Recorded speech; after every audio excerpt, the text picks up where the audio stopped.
A few weeks ago, I was having a pretty deep conversation with an intelligent 30 something professional who's spiritually agnostic.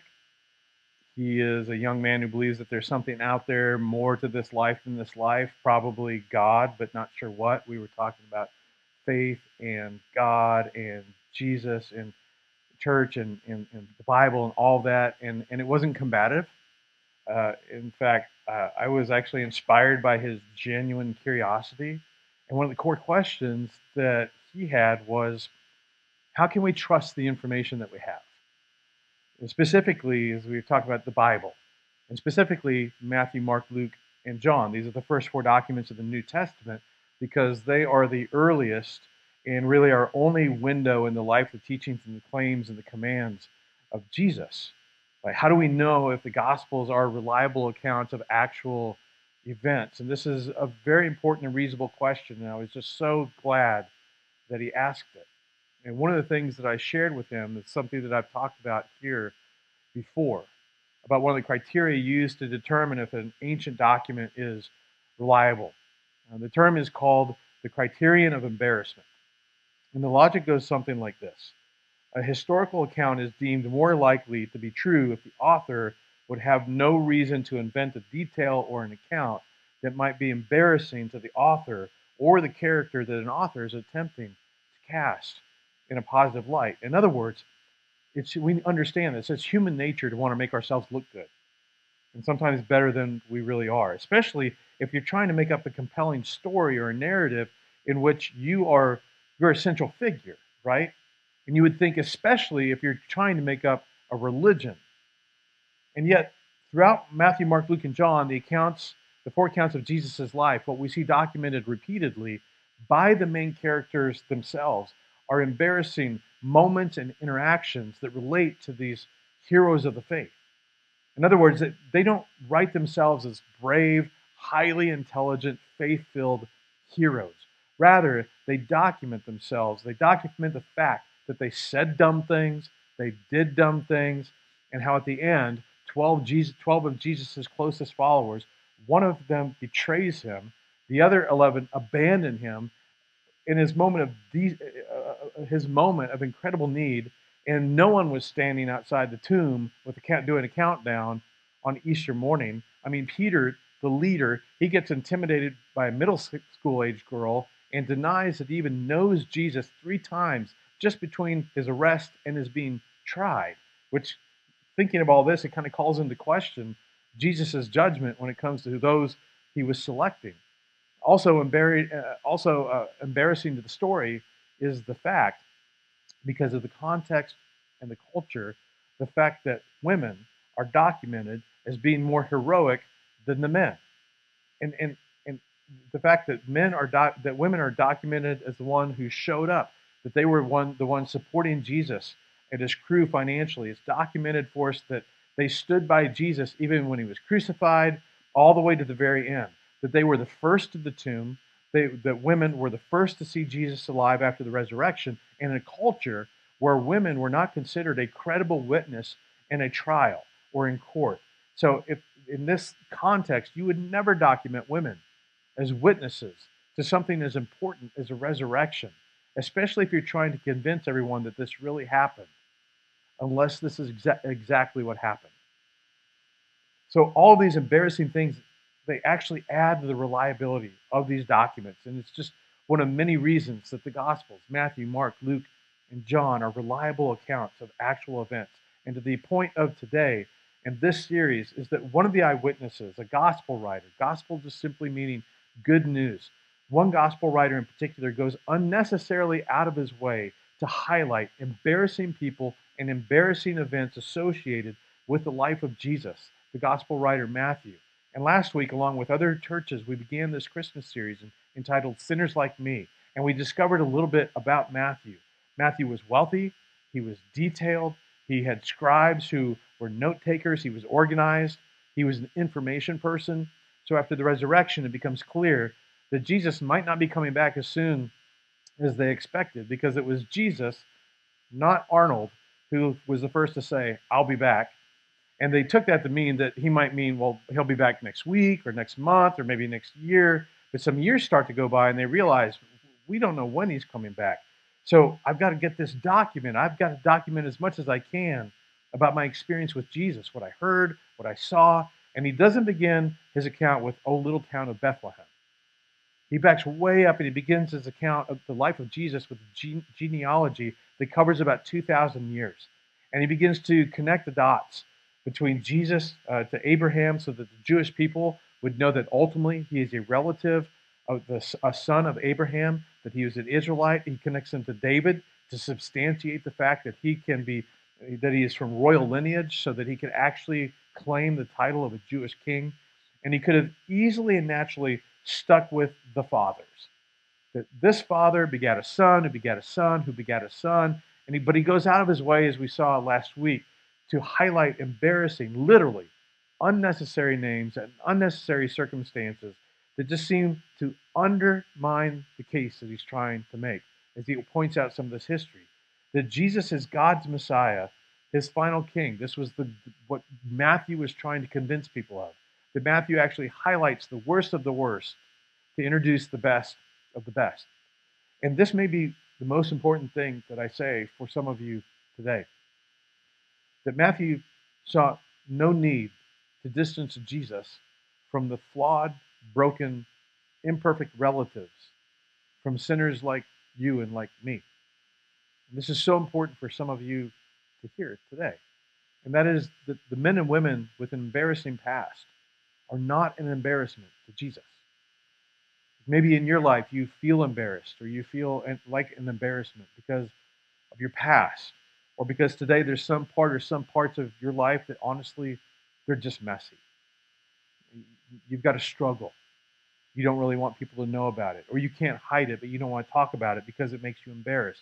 But the great news about Christmas is that men and women and students with an embarrassing past, or maybe an embarrassing present, are not an embarrassment to your King and your Savior, our King and Savior. In fact, they make you a candidate for greatness in what Jesus refers to as the kingdom of God. That's the story of Christmas. And because of Matthew's personal story, he is adamant that we not miss this. So Matthew 1, verse 1, with his thesis, he begins, I am making a case that Jesus is God's Son, God's Messiah, God's final king who will establish God's final kingdom. So that's the case that he wants to make. So he begins with a flyover of about 40 different generations, which for us, I'll be honest, it's just boring. We don't know any of these people, why they matter. He walks us through name by name, every single generation from Abraham all the way to Joseph, the father of Jesus. And here's what he says. This is the genealogy of Jesus, the Messiah, the son of David, the son of Abraham. Abraham was the father of Isaac, Isaac the father of Jacob, Jacob the father of Judah and his brothers, Judah the father of Perez and Zerah. And last week, we unpacked this first uncomfortable speed bump, whose mother was Tamar. And then Matthew highlights a story about a daughter-in-law who tricks her father-in-law into sleeping with her in order to have a child.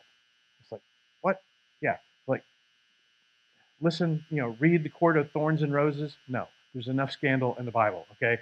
And she has twins. And if you laugh, it means you know what the book series is. Busted. And one of these twins, they end up in the family tree directly in the lineage of Jesus, the Messiah. But he's just getting started. Judah, the father of Perez and Zerah, whose mother was Tamar. Perez, the father of Hezron. Hezron, the father of Ram. Ram, the father of Amminadab. Amminadab, the father of Nahshon. It's like, we don't even know who these guys are, right? It's like, can we just get to Bethlehem? And Matthew's like, no, because this is the setup for the greatest story ever told. And if you don't understand the context, then you and I miss the significance of Jesus' arrival. Nahshon, the father of Salmon. Salmon, the father of Boaz. And here we go, another woman in a list of men whose mother was Rahab. So another mother in a list of fathers. Now Rahab, if you grew up in church, Rahab had a nickname. What was it? Rahab the prostitute. Or in the old King James, it was Rahab the harlot. Now, as a side note, I'm not sure exactly how this is going to happen, but there's indication in the Bible that in heaven, in life after this life, we're going to run into people that we read about in the Bible. And imagine getting introduced, like especially since I speak first and think later, like, hey, this is Rahab. Oh yeah, the prostitute. The father of Boaz, yeah. So it's like, like let's get this straight. We got to be careful. But in highlighting Rahab, there's a scandal related to her, and it's twofold. The first is that she was a prostitute. And under Mosaic law, under certain circumstances, prostitutes could be burned to death. So the problem, one, was her occupation. But number two, her ancestry, because she wasn't an Israelite. She was a Canaanite. And Canaanite was just kind of a catch all term for the indigenous people that lived in that region in the world, in a region called Canaan. But the assumption for most, if not all Jews, was that surely God's final king, Israel's final king, the Messiah, would come from pure Hebrew stock on both the mom and dad side throughout, just absolutely pure Jew. But it's like they forgot or they tried to forget the lineage because he's not even gotten to King David yet. And Matthew wants us to know, listen, this is messy. In fact, Rahab turns out to be one of 3 or 4 women in the lineage of Jesus who are not an Israelite. And Matthew includes her name because he wants his readers, especially his Jewish readers, because that was his primary target audience, to force them to pause and remember who she was and how she got woven into the lineage of Jesus. And he doesn't mind bringing our attention to a very disturbing story in order for us to understand the gravity and the weight and the significance of the birth of Jesus. So here's what happened. About 1300 BC, the Israelites leave Egypt. Moses goes in, says, let my people go. Eventually, Pharaoh lets him go. He almost has no choice. By the time God got done and finished with the nation of Egypt, they couldn't get them out fast enough. So Moses leads them out of Egypt. He heads to Canaan. Canaan is referred to as the promised land because God promised Abraham that his descendants, that they would inherit this land. It's basically modern Israel plus some extra. So they get to the Jordan River. They're about to cross the Jordan River into the promised land where God has told them, go, I'm going to give all this into your hands. Moses sends some spies into the land. The spies come back, they go, they're too many and they're too big. We can't do this. So they flinch and they distrust God.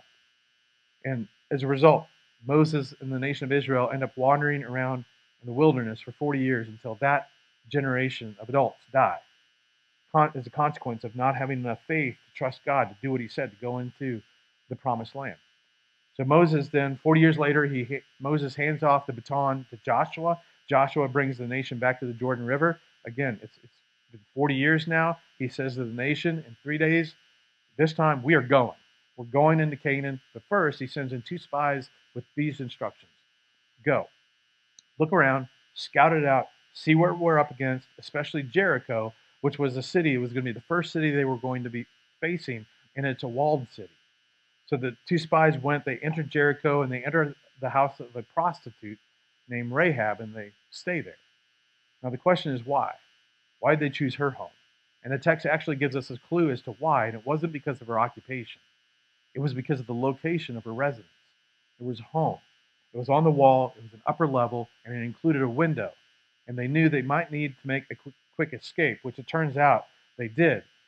And as they entered the city, just before the gates were closed, because in walled cities, they would always close the gates at night, they were spotted entering the city. And the king of Jericho is told, and so he told some Israelites have come to spy on us. We saw them enter the home of Rahab. So the king sends out soldiers to Rahab's home, but they knock. They don't just kick the door in because of her profession, likely, and they didn't know who was on the other side. And so they knock. Rahab comes to the door. She lets them in, and then she lies to protect the spies. And she actually had hidden the spies under some stalks of flax that she had laid out up on her roof. But she lies to the soldiers and tells them, well, they did come to my home. I didn't know they were spies. They left. It wasn't that long a time ago. So if you go, I bet you can probably catch them. So the soldiers rush out. They report to the king, who sends out a bunch of soldiers, spreads them out everywhere, says, go search for these spies. And in the meantime, Rahab goes up to the roof and she has a conversation with these spies. She says, I know that the Lord has given you this land, and that a great fear of you has fallen on us, so that all who live in this country are melting in fear because of you. We have heard how the Lord dried up the water of the Red Sea for you when you came out of Egypt. When we heard of it, our hearts melted in fear, and everyone's courage failed because of you. For the Lord your God is God, in heaven above and on earth below. Now then, please swear to me by the Lord that you will show kindness to my family, because I have shown kindness to you. Give me a sure sign that you will spare the lives of my father and my mother, and my brothers and my sisters, and all who belong to them, and that you will save us from death. And the spies agree to this. They say, our lives for yours, your lives. But there's three conditions. One, you can't tell anybody. Two, everyone you want to save has to be in your house when we come in. And three, you need to hang a red scarlet cord out your window so that our army will know what to look for and who to spare when we invade the city. So that later that night, they escape out the window of her home. They hide in the country for 3 days until all the guys who are searching for them finally give up and go back to the city. They make their way back across the Jordan River and they report to Joshua everything that they've seen. And then the following day, Joshua leads the nation across the Jordan River into the land of Canaan.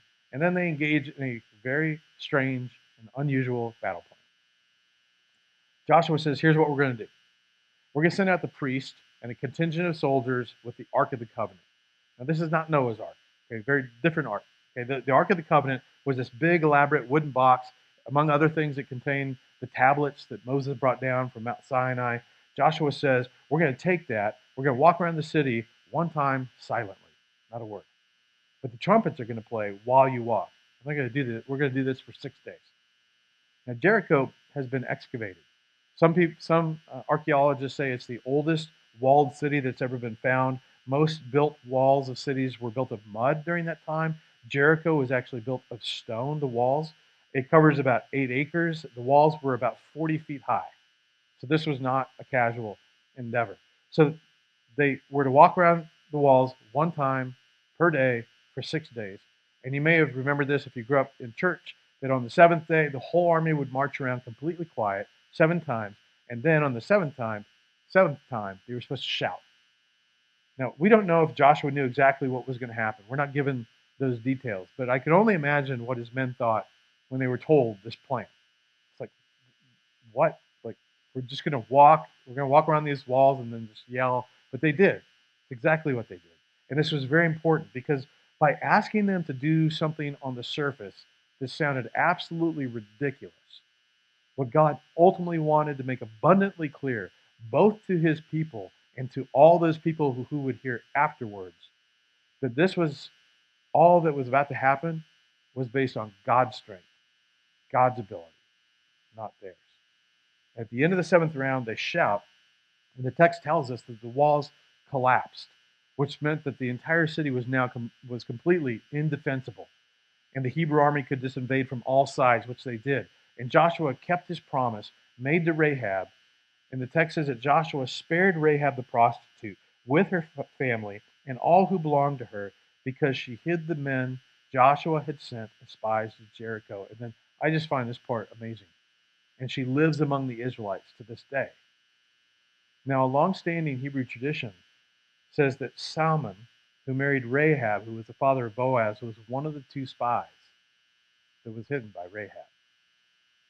Now, we can't confirm that that's exactly true, but I'll tell you what we do know.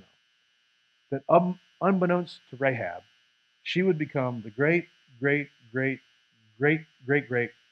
If the math is correct, Rahab would be the great times 28 grandmother of Jesus the Christ. And Matthew doesn't want us to miss this. And again, he's writing primarily to Jews, trying to make the case to the Jewish people in the first century. Listen, you don't have to wait for the Messiah anymore. He has come. The Messiah, God's anointed, God's final king, he has come. And with a new king has come a new kingdom. And I don't want you to just know that the king has come. I want you to know through whom he came. Because first century Judaism and even the church for the first 20 years or so, they struggled with this. That Jesus has not just come for us Jewish people. Jesus has come from the world for the world. And I can't help but think Matthew smiled, knowing that he was going to force all of his readers, especially his Jewish readers, to remember Rahab, the Canaanite prostitute, in the line of David and ultimately the line of the Messiah. And maybe as Matthew was writing or dictating this document, he thought about his own label, that it's stuck with him for where 2,000 years later, like Rahab, most of us know Matthew's label, Matthew the tax collector. And my gut tells me that Matthew would want you and want me to hear him loud and clear, that the circle of God's mercy and grace encompasses people with labels, people who feel labeled, who have been made to feel labeled. Labels like not good enough, unworthy, unforgivable. People who are sure God has a standard, they know deep down they don't meet it. God could have written into the story all kinds of people. He could have written into the story people who were extraordinary, or he could have written into the story people that were just average, just kind of blended into the story, our story. And yet God spared and even wrote into the story Rahab, a Canaanite prostitute, in an era where the law condemned her to death because of her residence, her race, and her profession. And yet God not only spared her, but he grafted her into the family of her future Savior and ours. And in doing this, God is sending a message into the future, forward in time, to sinners like you and me and everyone that you know in your life. A message that was central to the story that Matthew was about to tell us. And even if you don't feel like you need the message now, at some point you will. At some point in your life, you will want and need to know that God's holiness is not at odds with his mercy. In other words, God's perfect nature and character, his holiness, does not force him in some way to dial back mercy towards you or towards someone you love. And let me tell you why this is so important. There are threads within elements of self-labeled Christianity that makes the case that God is so holy and so pure that somehow his character keeps him from extending grace to certain kinds of people who desire it. That somehow God's sovereignty keeps him from being able to forgive all people, regardless of what they've done. That it is fruitless for certain individuals to seek grace and forgiveness. Matthew would look you in the eye and look them in the eye and say, that is not the Jesus that I knew. This was not my experience with my Savior. What I experienced is God's goodness does not limit his grace. That perfect God is perfectly free and able and willing to rescue and redeem imperfect people because that's the only kind of people there are on planet Earth. Our tendency is to measure ourselves, our worth, to measure how God must see us or judge us, to measure all that based on comparing ourselves to others. Well, I'm not that bad, but I'm not that good, so hopefully I'm somewhere in the middle. Hopefully I'll make the cut. When from God's perspective, when humankind fell, we all fell with it equally. That the degrees and quantity and magnitude of sin and imperfection are irrelevant to our King. And Matthew doesn't want us to miss it because he experienced it perfectly. This was his story. And just a few verses later in the same chapter, he's going to quote Isaiah and say, all this took place to fulfill what the Lord had said through the prophet. And then he begins what we consider the Christmas story. The virgin will conceive and give birth to a son, and they will call him Emmanuel, which means God with us. That God did not stay far away, even though we gave him every reason to. But instead, God became one of us to walk among us as one of us, and he surrounded himself, not with the religious, self-righteous know-it-alls. Rather, he surrounded himself with flawed, imperfect sinners like you and like me. He surrounded himself with sinners like those in his family tree. Jesus was not afraid of impurity. He touched lepers. He touched the untouchable. He had conversations and dined with people he had no business having conversations or dining with. And Matthew, perhaps in tears, remembers those encounters and Jesus' first encounter with him. And he doesn't want us to miss this. He doesn't want us to miss this in terms of our own labels. And he doesn't want us to miss in terms of the labels that we can put on other people. That the best of the best loves and accepts and invites you and me, the worst of the worst, to trust him and to follow him. So just a quick question and we'll wrap this up. Do you carry a label? Maybe it was given to you when you were young or as a teen or a young adult or got slapped on you later in life, but someone gave you a label. For many, many years, beginning at a young age, my labels were unwanted and unworthy. Partly because I had a mother that did not want to be a mother, didn't want to be my mother, who, by her own words, if abortion had been legal and she could have terminated me, she would have. That's the only reason I survived. So growing up, I carried it into adulthood a label, unwanted and unworthy. And that if I let someone too close to me, once they get to know the real me, they won't like me. They'll reject me. They'll walk away. Which is one of the reasons I kept God for so long at a distance. Because I believed if I open up myself and put my trust in Him, it's only a matter of time before I screw up again. And then He's going to walk away and I will be worse off than I was before. And then going into adulthood, the labels were fake, fraud, poser, imposter. The people saw and regarded me in a certain way, but I felt deep down, no. If you really knew me, you wouldn't like what you saw. And it would be only a matter of time before you walk away. You wouldn't think so positively about me. And as I say that, some of you, and I feel like, especially I feel like as men, we can feel that way. Maybe for you, maybe someone intentionally or unintentionally gave you a label. Maybe it's one you gave to yourself.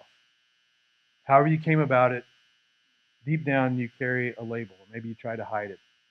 Maybe it's weak, insufficient, ugly, undesirable, unworthy, too fat, too skinny, too that, too this, too dumb, too stupid, an embarrassment, a burden.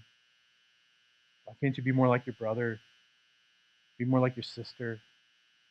Why couldn't you be more like him or be more like her? You're never enough. Maybe you made some decisions in the past that resulted in a label that seems to still stick. Coward, liar, thief, narcissist, cheater, adulterer, slut, bully, unforgivable, unlovable. Maybe it was long ago in the past, but somehow it just stuck with you. Maybe it's limited your options. Maybe it's somehow handicapped your ability to have a great relationship. Could even limit you professionally, but it's embarrassing.